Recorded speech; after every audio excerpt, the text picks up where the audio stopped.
रोज की तरह सावित्री, सुरीली, चांदनी सुबह 5 बजे उठ जाती हैं और नहा धोकर घर के कामों में लग जाती हैं। सास सावित्री सब्जी काटती है, एक बहू झाड़ू लगाती है, दूसरी पोछा।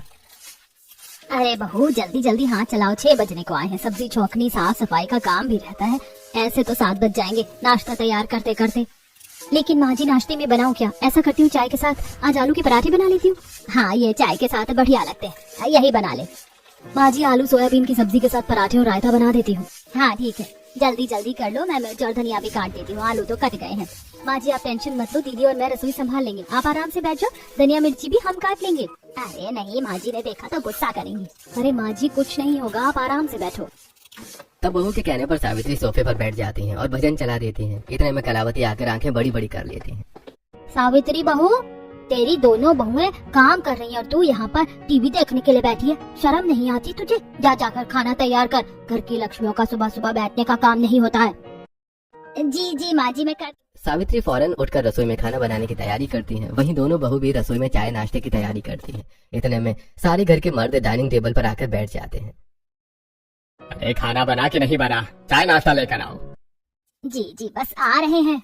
अरे इसीलिए बोलते हो, जल्दी उठकर भी तुमसे काम नहीं होता। जल्दी चाय नाश्ता लाओ, चोरों को ऑफिस जाना है। अरे भाभी नाश्ते में क्या बनाया है? ये लीजिए गर्मा गर्म चाय और आलू के पराठे। अरे भाभी आलू के पराठे कौन खाता है? मुझे चाय के साथ ये नहीं खाना, कुछ और बना दो। ऐसा करो पोहा बना दो, जल्दी बन जाता है। अरे भाभी 10 मिनट लगेंगे, पोहा बना दो ना, चाय के साथ में जैसे ही वे खा लूंगा। ये सब खाने का मेरा बिल्कुल भी मन नहीं है। माँ मुझे भी कुछ अलग खाने में मैक्रोनी बना दो ना, मैं लंच में भी वही ले जाऊंगी। क्या जल्दी से इन सब का भी बना दे। जी माँ जी, लेकिन अभी जो खाना बना था उसका क्या होगा? उसको तुम खाओगे और कौन खाएगा? फेंकने थोड़ी दूंगी अन्य को। तब चांदनी और सुरीली वाली एक का पोहा और मैक्रोनी तैयार करती हैं। दूसरी का खाना बन जाने के बाद और पैक हो जाने के बाद वो खुद के लिए लास्ट में ब्रेड गरम करते हैं कि थक जाती हैं।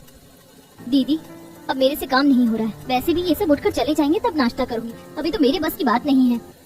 तो बिल्कुल ठीक कह रही है, मेरी हालत भी ऐसी ही हो रही है। जब से उठी हूँ और इस उम्र में माँ जी भी हमारी तरह घर का सब कुछ काम करती हैं। थोड़ी देर के लिए भी दादी जी उन्हें बैठने नहीं देती। हाँ दीदी, मुझे उनके लिए बहुत बुरा लगता है। बुरा लगने से क्या फर्क पड़ता है? हम तो यही सोचते हैं कि औरतों की जिंदगी है ही क्या, सिर्फ 4 दीवारी। वैसे बोला जाता है कि औरतें घर की लक्ष्मी होती है, लेकिन हमें लक्ष्मी जैसा रखा कहाँ जाता है? हमें तो घर की सफाई वाला बना दिया। दोबारा नाश्ता बन जाने के बाद दोनों सर्व करते हैं। आहा, ये हुई ना बात। थैंक यू सो मच भाभी, आपने मेरे लिए पोहा बना दिया। वैसे जो भी बोलो, चाय के साथ ही बढ़िया तो लगता है। हाँ हाँ बढ़िया तो है, ऐसा ही खाने का मन करता है, लेकिन पता नहीं क्या बोरिंग सा रख देती है। घर के सारे मर्द उठकर अपना अपना काम करते हैं, लेकिन मयंक कभी भी खा रहा होता है और इसी बीच बाकी के सभी लोग खाना खाने के लिए बैठ जाते हैं। तब दादी सास की घूरती आंखें। सुरीली बहू, तुझे किसने बोला नाश्ता करने के लिए? अभी मयंक बैठा है ना खाना खाने को, जब वो उठ जाए तब सारी औरतें खाना खाती हैं। जी जी माँ जी। सुरीली अपने खाना छोड़ देती है और उठ जाती है। घर के सारे मर्द खाना खाकर चले जाते हैं। तब सारी औरतें खाना खाने बैठती हैं। बाप रे बहुत भूख लगी थी, अच्छा हुआ ये सब लोग ऑफिस चले गए। अरे बहू जरा आम का अचार देना, मैं आलू के पराठे के साथ खाऊंगी। वैसे तुमने बहुत अच्छा अचार बनाया है, थैंक यू। जल्दी खा लो तुम तीनों की तीनों। इसके बाद तुम्हें छत की सफाई करनी है और ऊपर जाले लग रहे हैं, वो सब साफ कर देना। जी जी दादी जी, हो जाएगा। माँ मैंने नाश्ता कर लिया, मैं कॉलेज जा रही हूँ। नमस्ते दादी। हाँ जा जा। ऐसा कहकर पारुल कॉलेज चली जाती है और फिर दोनों सास बहू छत की सफाई धुलाई के बाद पहली वाली मंजिल के कमरे और कॉरिडोर के जाले निकालने लगती हैं। अरे मोरी मैया मेरी कमर, अब ना मेरे से काम नहीं होता, लेकिन करना पड़ेगा, माँ जी का हुक्म है। सुबह से हम घर की औरतें काम कर रही हैं, इतना काम तो धोबी घाट वाला भी नहीं करता होगा। माँ जी हम घर की औरतें भी तो लक्ष्मी होती हैं, फिर भी ये लोग हमें समझते नहीं है। बहू घर की लक्ष्मी तो होती हैं, लेकिन कोई समझता नहीं, बस हमेशा काम काम। कितने ऊपर ऊपर जाले लगे हैं माँ जी, क्या इसके लिए हम घर के नौकरों को नहीं बुला सकते? धीरे बोल, माँ जी ने सुन लिया तो दिक्कत हो जाएगी। उनके लिए घर का काम घर की लक्ष्मियाँ करती हैं, ये नहीं कि घर की औरतें बाहर का कोई नहीं, और उन लोगों के हाथ का खाना तो बिल्कुल नहीं खाएंगी। हाँ ये बात तो है सुरीली, इसीलिए तुम ये सब नाम मत लो। जैसी कलावती उन्हें देखने आती है तो तीनों के हाथ जल्दी जल्दी सफाई के लिए चलने लगते हैं। फिर वो चली जाती हैं और 1 घंटे में तीनों यहाँ की सफाई करके अपने अपने कमरे में आराम करती हैं। हाँ मेरी कमर में तो जवाब दे दिया। सुबह से काम कर करके अब मुझे थोड़ा रेस्ट चाहिए, कहीं दादी फिर देख कर ना उठा दे। अरे मोरी मैया, मेरी बूढ़ी हड्डियों में अब जान नहीं है। ये माँ जी सिर्फ अपने आप को सास समझती हैं, ये नहीं समझती कि मेरी भी 2 बहुएं हैं, मुझे भी थोड़ा आराम करने दे। मेरे तो दोनों ही दर्द हो रहे हैं। सुबह 5 बजे के लगे 11 बज चुके हैं। थोड़ी देर बाद लंच का टाइम हो जाएगा। थोड़ा आराम करने के बाद फिर दोपहर का खाना बनाने का समय हो जाता है और तीनों उसी में लग जाती हैं। फिर शाम की चाय, पूजा और फिर रात का खाना। मिनट आराम करते हैं कि दूसरा काम शुरू हो जाता था। और फिर सबको खाना खिलाने के बाद रसोई साफ करके तब घर की लक्ष्मी सोने को जाती है। अरे राम रे मेरी कमर, अजी थोड़ा आयोडेक्स लगा दो, आराम पड़ जाएगा। सुबह फिर उठकर काम करना है। अरे मैं सो रहा हूँ, बहू से बोल दो। अरे आप तो सो गए हैं, बहुओं को क्या परेशान करूं। वो बेचारी भी तो सुबह से ही मेरी तरह लगी पड़ी है। पता नहीं इस घर की लक्ष्मियों का क्या होगा। सावित्री खुद ही अपने कमर पर बाम लगाकर सो जाती है। वहीं ऐसी हालत दोनों बहू की भी थी। अगले दिन फिर वो 5 बजे उठती हैं और सफाई करके पूजा पाठ करके घर के लोगों के लिए चाय, नाश्ता और टिफिन तैयार करती हैं। मम्मी मैं स्कूल बस आ गई, जल्दी से मेरी टिफिन और वाटर बोतल दो। अरे मेरा भी टाइम हो गया है। चांदनी जल्दी से मेरा लंच लेकर आओ। आई बेटा आई, अजी मैं आपका लंच भी ला रही हूँ, बस 1 मिनट। लो दीदी, मैंने सुरभि का लंच तैयार कर दिया है, ले लीजिए। तब चांदनी जल्दी से भाग दौड़कर अपने पति और बेटे को खाने का टिफिन देती है। वहीं पारुल भी कॉलेज के लिए तैयार हो जाती है। भाभी मैंने थोड़ा सा नाश्ता कर लिया है, मैं 4 बजे तक जल्दी आ जाऊंगी आज। अरे मेरा टिफिन अभी तक नहीं दिया सुरीली, तुमने क्या करती हो आखिर इतनी देर से रसोई में। तब सुरीली भी मोहन का टिफिन लेकर उसे दे देती है और पारुल भी नाश्ता करके चली जाती है। घर में सिर्फ ससुर और मयंक थे आज। सबने खा लिया, पी लिया, सब अपने अपने काम पर चले गए। अरे मयंक, आज तुम ऑफिस क्यों नहीं गए? भाभी आज मेरा ऑफिस जाने का बिल्कुल मन नहीं था। क्यों अरी, तुम तीनों ऐसा क्या करती रहती हो जो थक जाती हो? उनकी आवाज से पहले जो भी सामान चाहिए होता है ना, उनको दे दिया करो। जी दादी जी, ऐसा ही होगा। तीनों सास बहू मिलकर घर का काम खत्म करते हैं। फैली हुई रसोई को समेटते हैं। चांदनी ढेर सारे कपड़े धोने लगती है कि दादी सास और दे देती है। ये ले बहू, अच्छे से मेरी सफेद साड़ी चमका देना, ठीक है? हाँ दादी जी, आप निश्चिंत रहिए, मैं आपकी साड़ी अच्छे से साफ कर दूंगी। 9 बजे तक घर की सारी औरतें काम कर करके बैठी रहती हैं। वहीं कलावती कुछ देर अपने कमरे में आराम कर दी कि जेठानी की सहेली शिप्रा आती है। नमस्ते सावित्री आंटी जी और चांदनी, कैसी है तू? बैठो बेटा बैठो। सुरीली बहू, जरा शरबत और स्नैक्स लेकर आओ। तब सास की एक आवाज पर सुरीली शरबत और स्नैक्स लेकर आती है। नमस्ते दीदी, ये लीजिए। अरे तुम भी बैठो ना मेरे पास। ये आप सबने अपनी क्या हालत बना रखी है। और सबसे ज्यादा चांदनी तू तो मेरी ही हम उम्र है, लेकिन तेरी शक्ल देखकर ऐसा लग रहा है तू 40 की हो गई है। चेहरे पर कोई रौनक नहीं, झुर्रियां मुंह से दिखाई दे रहे हैं। तो पार्लर जाए कर। अरे कहाँ से जाऊं, घर के कामों से ही हम तीनों को फुर्सत नहीं मिलती। कभी रसोई का काम, कभी कुछ, और बच्चों को देखना, इसी में ही टाइम चला जाता है। तो कहाँ से खुद पर ध्यान दे। हाँ दीदी, चांदनी दीदी सही कह रही है, काम से फुर्सत ही नहीं है हमें। मेरे घर की औरतें ही घर की लक्ष्मियाँ होती हैं। ऐसे उदास चेहरा नहीं होना चाहिए, खिलखिला कर रहना चाहिए। हमें छोड़, हमारी जिंदगी तो इस 4 दीवारी में कैद हो गई, लेकिन तू इतना सज धज के कहाँ जा रही है? और तेरे चेहरे पर तो चमक भी है। अरे मैं कहीं नहीं जा रही थी, तेरे पास ही आ रही थी। ऐसे तो मैं रोज बंठन के ही रहती हूँ, कुछ नया नहीं है। बाकी हर हफ्ते अपने लिए टाइम निकाल कर स्किन केयर करती हूँ। हम औरतों की जिंदगी ऐसी होती कि दूसरों का काम करने में निकल जाती है, लेकिन खुद पर भी तो ध्यान देना होता है। आप सबको भी स्पा जाकर ट्राई करना चाहिए। अरे बेटा, 1 मिनट के लिए घर से बाहर निकल गए तो हाल ही इन लोगों का फोन आ जाएगा कि ये चाहिए वो चाहिए, इसीलिए तो हम कहीं जा ही नहीं पाते। और तो स्पा की बात कर रही है। फिर भी आंटी, घर के मर्दों को समझना चाहिए कि घर की औरतें सिर्फ काम के लिए नहीं होती। चांदनी, तू भी मेरी तरह किटी पार्टी में आया करना, सब बुलाते हैं तुझे। यार दादी जी बहुत स्ट्रिक्ट है और हमें नहीं लगता हम घर छोड़कर कहीं जा सकते। नहीं हो पाएगा किटी पार्टी का। शिप्रा शरबत पीकर कुछ देर बात करके अपने घर चली जाती है। सुरीली दोपहर का खाना माधव, मयंक और कलावती को परोसती है। अरे ये कैसा खाना बनाया है, नमक कम है। ला चांदनी बहू, नमक दे। मेरे से ऐसे नहीं खाया जाएगा, तुम लोग ठीक से खाना भी नहीं बना सकते। वो दादी जी, मुझे लग रहा था कि नमक ज्यादा हो गया है, इसीलिए फिर दूसरी चम्मच नमक नहीं डाली। ये लीजिए, आप नमक ले लीजिए। भाभी घर पर अनार रखे हुए हैं, अनार का जूस बना देते ना। अरे मयंक, जूस निकालने में बहुत झंझट है और फिर उसके बीज भी निकल जाएंगे। तुम अनार खा लो ना, फायदा करेगा। नहीं भाभी, मुझे तो अनार का जूस ही पीना है, आप जूस ही निकाल देना। मुझे नहीं लगता कभी हम लोगों को आराम करने का मौका मिलेगा। अरे 2 फुलके और दे दीजिए। माधव 2 रोटी खाकर उठ जाता है और फिर औरतें भी खाना खा लेती हैं। इतने में कॉलेज से पारुल आ जाती है। तब पारुल, सच में बहुत सारे असाइनमेंट बनाने पड़ गए और घर पर भी असाइनमेंट बनाना है। पता नहीं असाइनमेंट का टाटा कब खत्म होगा। ओए, तू आ गई कॉलेज से? चल जा, तू मेरे लिए जाकर अनार का जूस निकाल। अरे तू पागल वागल है क्या? तुझे दिखाई नहीं देता अभी मैं कॉलेज से आई और तुझे बैठे बैठे अनार का जूस निकाल कर दूं? थकती नहीं हूँ क्या? तेरे से खुद नहीं हो रहा, तेरे हाथ पैर नहीं है। ओए ज्यादा मत बोल, 2 मिनट बैठ जा, लेकिन मेरे को तू ही अनार का जूस ला कर देगी। भाभी भी थक गई है, दादी देख लो कैसे जुबान चला रही है। इसका तो काम ही है बेटा, आगे जाकर तुझे भी घर के ही काम करना है। क्यों री, तू घर की लक्ष्मी है, काम तो तुझे करना ही पड़ेगा।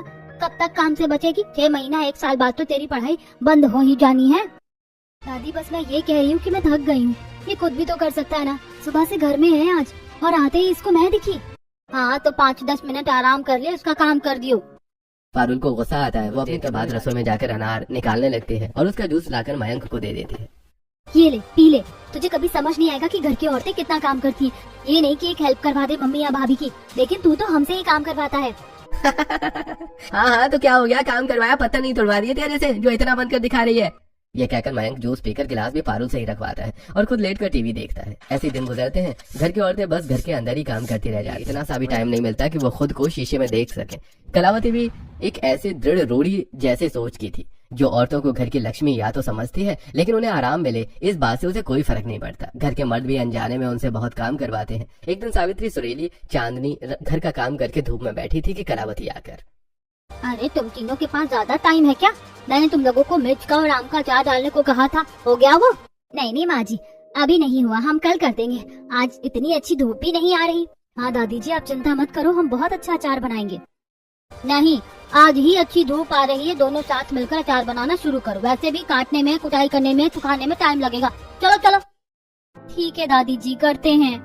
तब कलावती छत पर कुर्सी डाले बैठ जाती है और दोनों बहू खल्लड़, आम, बड़ी वाली मिर्च और बाकी अचार का सामान ले आते हैं। तब सास मुंह पर रुमाल बांधकर पीसी में शुरू करती है। वहीं दोनों बहू मिर्च और आम को काटती हैं। पता नहीं औरत होकर हमारा दर्द नहीं समझती। खुद ने तो कभी कुछ नहीं किया गांव में, लेकिन हमारी दशा तो समझनी चाहिए ना। लेकिन नहीं, सोचा था आज रोटी बनाने को भी नहीं मिला। सब में खाना खा लिया है, हमें 5 बजे तक कोई काम नहीं था, लेकिन दादी जी ने हमें खाली बैठने ही नहीं दिया। शिप्रा मुझे सेल्फ केयर करने के लिए कह रही थी, यहाँ टाइम भी नहीं मिलता 2 मिनट के लिए। सेल्फ केयर क्या खाक होगी? हम औरतों को कहने को घर की लक्ष्मी है, लेकिन हकीकत में नौकरानी से ज्यादा कुछ भी नहीं है। तीनों औरतें परेशान थी, लेकिन उनका दर्द समझने वाला घर में कोई नहीं था। कलावती टिक टिक निगाहों से देख रही थी। फिर जैसे उसे उबासी आती है, बहू मुझे नींद आ रही है, मैं जा रही हूँ, सारा काम अच्छे से हो जाना चाहिए। तब कलावती चली जाती है और तीनों बहुएं भी अपना काम छोड़कर बैठ जाती हैं। अच्छा हुआ दादी जी नीचे गई। दादी जी के सामने तो सांस लेना भी मुश्किल लगता है। माँ जी आप भी थक गई हो ना? हाँ बहू, क्या हालत हो गई छत पर हमारी। खुद तो माँ जी चली गई नीचे सोने, कुछ भी नहीं करती हैं, लेकिन हमारे बारे में भी तो समझना चाहिए ना। हम वरना थोड़ी कह रहे हैं घर संभालने को, लेकिन जो काम कर रहा है उसे भी तो आराम चाहिए। शायद माँ जी यही हमारी जिंदगी का कड़वा सच है जो कभी बदलने नहीं वाला है। इस घर की औरतें ऐसे ही रहेंगी। घर के मर्द काम के बहाने घर से बाहर तो चले जाते हैं, एक हम अपना आलू भिंडी लेकर वापस घर आ जाते हैं। काम काम काम। मम्मी, दादी, चाची आप क्या कर रही हो? मैं भी आपकी मदद करवा देती हूँ। नहीं सुरभि, तू खेल कूद पढ़ाई कर, घर के काम करने के लिए पूरी जिंदगी पड़ी है। हम नहीं चाहते हमारी जैसी तू भी अभी से ही हो जा। हाँ बेटा तू जाकर खेल। तब सुरभि खेलने चली जाती है। पारुल अपने असाइनमेंट बनाने में बिजी होती है और तीनों सास बहू आम और मिर्च का अचार डालकर नीचे आ जाती हैं। रोज उन्हें सूखना, धूप में रखना, फिर नीचे लेकर आई थी। सुरीली बर्तन साफ करके ही हटी थी कि उसकी सहेली मानवी का कॉल आता है। और बहन तू कैसी है? मुझे तो कॉल करती नहीं, पता नहीं शादी के बाद क्या ही हो गया है। फोन वगैरह भी नहीं करती, ना फोन उठाती है। अरे यार क्या करूँ, घर का काम खत्म ही नहीं होता कि इतनी भी फुर्सत मिले कॉल कर लूँ या उठा लूँ। ऐसा लगता है घर में ही जिंदगी सीमित होकर रह गई है। यार अगर तुझे घर का काम अकेले नहीं हो रहा तो तू बोला करना, कोई हेल्प नहीं करवाता क्या? सारा काम तू क्यों करती है? अपनी सास को बोल दे। अरे यार मैं अपनी सास को क्या बोलूं, मेरी सास तो खुद बेचारी परेशान है। दादी सास की वजह से उन्होंने हम तीनों की लंका लगा रखी है। हम थोड़ा सा खाली क्या हो जाते हैं, इधर उधर काम करते हैं, फिर हमारे पति लोग काम बता देते हैं। तुझे क्या बोलूं, मेरे तो खुद समझ नहीं आ रहा। ना तो तू किटी पार्टी में आती है, ना तो मीनाक्षी के बर्थडे में आई, ना सरिता की शादी में। हम सब तुझे बुलाते रह गए, तूने अपनी क्या शादी कर ली, हम सबको भूल ही गई है। यार तुम लोगों की तरह मस्ती करने का मेरा भी मन करता है और सबकी याद भी आती है, लेकिन क्या करूं, नहीं आ पाती। तू कैसी है? मैं तो ठीक हूँ यार, मेरी भी शादी हुई है, लेकिन तेरे जैसी हेडेक मैंने नहीं पाली। ऐसे ही दोनों सहेली आधे घंटे तक फोन पर बात करती हैं। इतने में दादी सास की आवाज आती है और सुरीली फिर से रसोई में सब्जी काटने को पहुंच जाती है। बहुत ज्यादा सब्जी मत काट, बस पकौड़े के लायक काटना है। रात को सब कढ़ी चावल और पकौड़े खाएंगे, और जो अचार था वो भी परोस देना। जी माँ जी। रात को सब लोग टाइम पर डिनर करके सो जाते हैं और तीनों औरतें भी रसोई साफ करके मुस्कुरा रही होती हैं। माँ जी आज शनिवार को तो हमने 11:30 बजे ही रसोई साफ कर दी, वरना रोज 12:30 बज जाते थे। अब हम जाकर सो जाते हैं और सुबह भी लेट उठेंगे। कल सबकी छुट्टी है, किसी का खाना जल्दी नहीं बनाना, आराम से 10 बजे तक बनाएंगे। हाँ बहू, मुझे भी इसी बात की खुशी है। मैं भी बच गई ना, मुझे इनका टिफिन पैक करना है, ना ही सुरभि का। चलो चलो सब सोने चलते हैं। तीनों रसोई की लाइट बंद कर करके अपने अपने कमरे में सोने चली जाती है। 6 बजे कलावती जग जाती है, लेकिन घर के सारे मर्द सोए हुए थे। वाह क्या हुआ माँ जी, आपने हमें आज इतनी जल्दी क्यों उठा दिया? अभी तो ये भी सो रहे हैं। हाँ तो इनको सोने दे, लेकिन ये लोग अभी उठ भी जाएंगे, इनको भूख लगेगी, छुट्टी है, खाना तैयार कर और अपनी बहू को भी बोल दे। माँ जी आज थोड़ा लेट नहीं हो सकता क्या? कैसे लेट होगा, मुझे भी भूख लग रही है, आधे घंटे में सब लोग उठ जाएंगे, उन्हें भी खाना चाहिए, तो तैयार रखो ना तुम लोग। जी माँ जी। ये सुनकर सावित्री अपनी दोनों बहू को उठाकर रसोई में बुला लेती है। नहाने धोने, सफाई और पूजा पाठ के बाद तीनों रसोई में खाना बना रही होती हैं कि माधव, मोहन, मयंक, कबीर सब जाग जाते हैं, टीवी चलाकर बैठ जाते हैं। अरे चांदनी, आज तो हमारी छुट्टी है, कुछ अच्छा सा खाना बना देना। भाभी मैं तो बोल रहा हूँ पैनकेक या सूजी उत्पम बना दो। अरे मेरे से ये सब नहीं खाया जाएगा बहू, तुम मेरे लिए नाश्ते में ब्रेड रोल बना दो। मम्मी चाची आज मेरी भी छुट्टी, मैं भी अपनी मनपसंद का खाऊंगी, मुझे डोसा केक चाहिए। मैं भी पीछे क्यों हटूं? मैं चाय के साथ समोसे खाऊंगा, वो भी पनीर वाले। आप सब अलग अलग चीज बता रहे हो, खाना बनाने में टाइम लगेगा, एक ही नाश्ता कर लेते हैं ना। अरे सुरीली, आज हम सबकी छुट्टी है हम थोड़ा इंतजार कर लेंगे, लेकिन खाएंगे अपनी मनपसंद का हाँ सुरीली, अपनी जिठानी को भी कह देना मेरे लिए दोपहर के खाने में भटूरे और अभी सैंडविच बना दे। जी भाई साहब, अब सुन लिया ना तूने? और चोरी, तू यहाँ क्यों बैठी है? जा जाकर अपने मम्मी और भाभी की मदद कर। जी दादी, इस घर में तो लड़कियों की छुट्टी की कोई अहमियत ही नहीं है, सिर्फ मर्दों की ही छुट्टी फिर है। पारुल भी रसोई में जाकर मदद करवाती है, सैंडविच के लिए सब्जी काटती है, वहीं एक तरफ जिठानी डोरा केक्स और पैनकेक बनाती है। सावित्री गैस न होने की वजह से इंडक्शन पर ब्रेड रोल बनाती है, वहीं देवरानी अपने पति के लिए खाना बनाती है। सबकी हालत खराब थी। सच में अब समझ आ रहा है, औरतों की कोई जिंदगी नहीं होती। शादी से पहले जिस तरह से रहना चाहे रह लो, शादी के बाद कुछ नहीं मिलता। गलत है भाभी, मेरी तो शादी भी नहीं हुई है, मैं तो अभी से ही टॉर्चर हो रही हूँ और मुझे दूसरे के घर जाकर भी यही सब करना है। एक तरफ सब लोग बोलते हैं घर औरतें घर की लक्ष्मी होती हैं, इन्हें पूजा करो, और यहाँ ये ऐसे करते हैं। हम लोगों के साथ एक बार भी नहीं सोचते कि हमें भी थकान होती है, कोई मशीन नहीं है। वही तो सोचा था कि आज हम भी आराम से उठेंगे, खाना बनाएंगे, लेकिन यहाँ तो और डबल छुट्टी के नाम पर सब अलग अलग अपना खाना मांग रहे हैं। अब दोपहर में कुछ और रात को भी कुछ और बनेगा। इस दुनिया में सिर्फ मर्दों की छुट्टी होती है, औरतें तो बेचारी रसोई में ही घिसी रह जाती हैं। हमारी छुट्टी का क्या? बेटा चाहे रोकर काम कर लो या मुस्कुराकर काम तो करना ही पड़ेगा। तब चारों मिलकर नाश्ता बना लेती हैं, जिसे खाकर घर वाले खुश हो जाते हैं।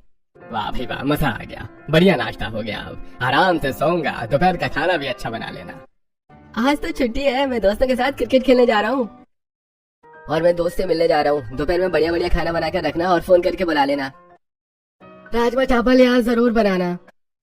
जी माँ जी, मेरी छुट्टी। भाभी मैं काम कर चुकी हूँ, पास्ता बना लेना।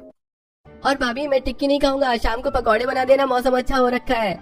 एक एक करके घर के सभी लोग फरमाइशों की लाइन लगा देते हैं, लेकिन बेचारी औरतों पर इसका क्या असर हो रहा है इसके बारे में कोई नहीं सोचता। बस फिर अलग अलग ढेर सारे बर्तनों से सिंक भर चुकी थी। दो बहू मिलकर तो बर्तन साफ कर रही थी, सास स्लैब साफ कर रही थी, पारुल आराम से सोती है, सुरभि भी उसी के पास होती है। एक एक करके कोई अपने दोस्त के घर जाता है, कोई क्रिकेट खेलने, और 2 मिनट का भी बिना आराम लिए तीनों मिलकर दोपहर का खाना तैयार करती है। तीनों इतनी थक गई थी कि दीवार का सहारा ले लेकर खाना बना रही थी। ये जिंदगी भी कोई जिंदगी है? माँ जी आपकी तबीयत मुझे ठीक नहीं लग रही, आप आराम करो दीदी, मैं संभाल लेंगे। वैसे भी आधे से ज्यादा खाना बन चुका है। माँ जी आप दादी आएंगी तो हम बोल देंगे आप खाना बनाकर चली गई, आपका सर दर्द है। सर दर्द तो बहुत सच में हो रहा है, बस बताया नहीं, इसीलिए तो हम आपको आराम करने के लिए कह रहे हैं। आराम कर लीजिए, खाना भी हम आपका वहीं ले आएंगे। फिर सावित्री अपने कमरे में आराम करने चली जाती है। माधव सुरभि मोबाइल टीवी चलाकर मजे करते हैं। थोड़ा खाना बनाकर बहुएं भी टीवी देखने आती हैं, लेकिन उन्हें टीवी देखने का मौका ही नहीं मिलता। संडे का दिन देवरानी जेठानी का पसीने में भी गैस के सामने रसोई में खाना बनाते बनाते और घर के लोगों को परोसते हुए निकल जाता है। इस तरह घर की औरतों की रेल बन चुकी थी। किसी को चक्कर आए या दर्द हो रहा हो तब भी वो काम करती रहती हैं। देखते ही देखते नवरात्रों का दिन आ जाता है। तीनों सास बहू मार्केट जाकर दुर्गा माता की चौकी और श्रृंगार का सामान घर ले आती हैं। तभी कलावती, इसमें गुब्बुर, कपूर, लौंग, देसी घी का डब्बा कुछ नहीं है, तो तुम तीनों बाजार करने क्या गई थी? मच्छर मारने? माला और माता की तस्वीर से काम चल जाएगा और नारियल से, और फिर तुम घर की लक्ष्मी बनती हो, काम तुमसे एक नहीं होता। सावित्री तू तो उनकी सास है, तुझे भी याद नहीं था? दादी आप कुछ मत बोलिए, हमने ही माँ जी से कहा था कि सारा सामान पूरा हो गया है तो घर आ गए। जा अब सुरीली सामान लेकर आओ, और तुम दोनों माता की चौकी लगाने की शुरुआत करो, कल से पूजा समय पर हो जानी चाहिए। जी माँ जी। तब छोटी बहू बाजार से बाकी का सामान लेने चली जाती है। मंदिर की सफाई करके माता की चौकी लगाते हैं, फूल माला से सजाते हैं, जोत बत्ती जलाते हैं। इतने में घर के बाकी लोग भी आ जाते हैं और सुरीली भी और पूरी निष्ठा से माता की आरती शुरू करती है। अम्बे तू है जगदम्बे काली, जय दुर्गे खप्पर वाली, तेरे ही गुण गाए भारती ओ मैया, हम सब उतारे तेरी आरती। 100 सिंगों से तू बलशाली, अष्ट भुजाओं वाली, दुष्टों को तू ही ललकारती, ओ मैया हम सब उतारे तेरी आरती। तभी चांदनी शंख बजाती है। जयकारा शेरावाली दा, बोल साचे दरबार की जय। पूजा हो गई है, फटाफट तुम नाश्ता लगा दो, लंच भी दे दो और सुरभि को भी स्कूल भेजो। जी बस अभी भेजती हूँ। मम्मी आज 2 चोटी कर दो, स्कूल के लिए लेट हो जाएगा वरना। आई बेटा। मोहन जी मुझे चूड़ियाँ चाहिए थी, आप शाम को लेकर आ जाते, और कबीर जी आप मेरे झुमके ले आते। हमें तो घर से बाहर जाने का टाइम ही नहीं मिलने वाला कि बाजार से कुछ खरीद लें। अरे हम दोनों सीधा ऑफिस से घर आएंगे, हमारे पास खुद टाइम नहीं है, तो कैसे लाएं? जाओ जो मंगाया है पहले वो ला दो। बस फिर सास बहू तीनों रसोई में लग जाती हैं। कोई फाइल देता है, कोई टिफिन देता है। चांदनी बेटी की चोटी बनाकर पति को लंच देती है और फिर भागा दौड़ी में सारे काम खत्म हो जाते हैं। तीनों बेटे ऑफिस चले जाते हैं, फिर रसोई साफ करके तीनों बैठ जाती हैं। माँ जी जेठानी जी आज से हमारी भाग दौड़ नहीं, परीक्षा शुरू होगी। 9 दिन का उपवास प्लस घर का डबल काम और 9 आराम। तो इस बात पर कैसे मुस्कुरा रही है सुरीली बहू, हम दोनों की टाई टाई फिश हो गई है।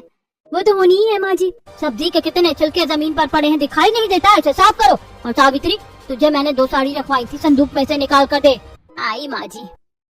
फिर से काम पर लग जाते हैं। ऐसे ही नवरात्रि के 3-4 दिन गुजर जाते हैं। रोज सुबह शाम पूजा होती है। इसी बीच औरतें उपवास में थकान चक्कर खाकर घर का काम भी करते हैं और सिर्फ रात को फल खाकर रह जाती हैं। वहीं घर के मर्दों को इस बात से कोई फर्क नहीं पड़ता कि उनके घर की लेडी से कितना परेशान है। अरे बेटा घर में राशन खत्म हो गया है, मयंक आज लेकर आ जाइयो। माँ मैं कैसे लेकर आऊंगा, भैया को बोल दो ना, नहीं तो भाभी ले आएंगी। बिना सुने चला जाता है। राशन भी सावित्री ही रिक्शा में बैठकर लेकर आती है। वहीं कबीर और मोहन ऑफिस से निकलते हैं तो दोस्त ऋषभ की गाड़ी में बैठकर घर आ रहे होते हैं। बीच में ऋषभ गाड़ी रोक लेता है। अरे भाई जरा ये गजरा, ये चूड़ियां और वो झुमके दे दीजिए। क्या ऋषभ भाई, तुमने भी गाड़ी बीच रास्ते में इस चीज के लिए रोकी है, पर क्यों? ताकि मैं अपनी बीवी को खुश रख सकूं। वो बेचारी 9 दिन के लिए उपवास में है, घर का काम भी करती है। घर में उसे ये सब चीज दे दूंगा, उसके चेहरे पर मुस्कुराहट आएगी। जैसे हमें अपने काम के बाद बॉस से तारीफ चाहिए होती है, ऐसे ही उन्हें भी चाहिए होती है। बस हमारे घर की औरतें जो लक्ष्मी होती हैं वो कुछ कहती नहीं है, पर समझना हमारा फर्ज है। मोहन इस तरह से तो हमने कभी सोचा ही नहीं। बेचारी उस दिन भी हमसे कुछ ऐसा ही मांग रही थी, लेकिन हमने मना कर दिया। हाँ भैया, लेकिन हम भी तो व्यस्त है ना। मैंने सामान ले लिया, चलो गाड़ी में बैठ जाओ। ऐसी नवरात्रि का 8वां दिन आ जाता है। घर की महिलाएं उनको चटपटा खाना बनाकर खिला देती हैं और खुद छत पर बैठी होती हैं।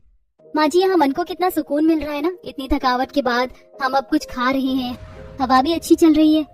यहाँ की हवा तो अच्छी है, लेकिन हमारे घर में तो उल्टी हवा बहती है। कहने को लक्ष्मी है, लेकिन हमारी इज्जत कोई नहीं करता। हम बस 4 दीवारी में कैद हो गए, अपने लिए जीना ही भूल गए हैं। देखिए ना माँ जी, घर का काम करते करते हम तीनों की हाथ और शक्ल कैसी हो गई है। हमसे सवाल किया जाता है कि हम घर में करते ही क्या है, आराम से रहते हैं।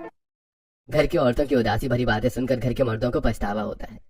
हमने जो कल मजे किए और ये लोग पूरे दिन काम करती रही है, उपवास में भी। तेरी माँ भी परेशान है बेटा, हमने अनजाने में उन्हें घर का बहुत काम देकर सताया है। कल घर में कन्या पूजन है, अब हमें अपनी गलती सुधारनी होगी। अपने घर की लक्ष्मियों को इज्जत और सम्मान देना ही होगा। और पिताजी आराम भी, कल कन्या पूजन हम करेंगे, उसकी सारी तैयारी, खाना पीना, सफाई धुलाई सब कुछ। और भैया हमें इन सब के लिए तोहफा भी लेना चाहिए। चलो सब अभी लेने चलते हैं, सुरभि और पारुल के लिए भी ले लेंगे, आखिर वो भी हमारी घर की लक्ष्मी है। चारों मर्द घर के बाहर जाकर घर की लक्ष्मियों के लिए साड़ी, सूट, गजरा और सुरभि के लिए ज्योमेट्री बॉक्स लेते हैं। अगले दिन चारों मर्द 4 बजे उठकर घर की सफाई धुलाई करते हैं। मोहन माला पिरोता है। ये सब देखकर घर की औरतें, ये सब काम आप क्यों कर रहे हैं? सावित्री हमें अपनी गलती सुधारने दो।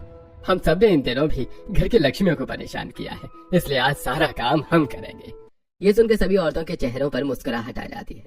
तुम सबका दिमाग खराब हो गया है? अरे ये घर की औरतों का काम होता है। दादी आपने भी मम्मी और हमारी पत्नियों को नहीं समझा, औरत होकर भी। अब हमें अपनी गलती सुधारने दीजिए। तब घर के सारे मर्द रसोई में एक साथ लगकर कन्या पूजन का खाना तैयार कर लेते हैं और कन्या को बुलाकर उनकी पूजा करके उनके पैर धोकर खाना खिलाते हैं। और जब वो चली जाती हैं तो चारों औरतें फिर से काम करने लगती हैं, लेकिन घर के मर्द उन्हें बिठा देते हैं। ये क्या कर रहे हैं आप भी तो इस घर की दुर्गा, लक्ष्मी, सरस्वती, 9 देवी जैसी हो, तो कन्या पूजन आप सबका भी बनता है। आओ सुरभि, पारुल, तुम भी बैठ जाओ। घर की औरतों की आंखों में आंसू आ जाते हैं और माधव सबकी आरती उतारता है और कबीर, मोहन, मयंक उन सबके पांव धोते हैं, टीका लगाते हैं, फिर उन्हें अपने हाथ से खाना खिलाकर उनका उपवास खोलते हैं। साथ में लाए तोहफे भी सभी को देते हैं। वाह, कितना प्यारा गिफ्ट मिला है। और मुझे भी सूट मिला। अचानक से आप सबको ये ख्याल क्यों आया कि आप हमारे लिए कुछ करें? हमें देर लगी है समझने में कि हमारे घर की औरतें भी लक्ष्मी हैं, जिन्हें हम बिल्कुल टाइम और सम्मान नहीं देते, न समझते हैं। अरे घर की लक्ष्मी खुद अपने लिए ही नहीं जीती, और हम चाहते हैं कि तुम भी अपने ऊपर ध्यान दिया करो, सब और सजो और संवरो भी। आप सब हमें माफ करना, हमने आपसे बहुत काम करवाया है और आपने पल पल हमारी इच्छा पूरी की है। बहुत बढ़िया, तुम चारों ने मुझे भी सिखा दिया। मैं भी खुद को भूल गई थी और अपनी बहुओं को सिर्फ काम देती गई। अब से हम सब साथ में खाएंगे और बराबर काम करेंगे। ये हुई ना बात। और अब हम सब घूमने भी जाएंगे। इस तरह घर की औरतों को भी लक्ष्मी का दर्जा दिया जाता है, उन्हें प्यार सम्मान मिलता है। सच तो यह है कि औरतें सिर्फ घर नहीं संभालती, वो पूरे परिवार की लक्ष्मी होती हैं। बस उन्हें भी अपने लिए जीने का हक चाहिए।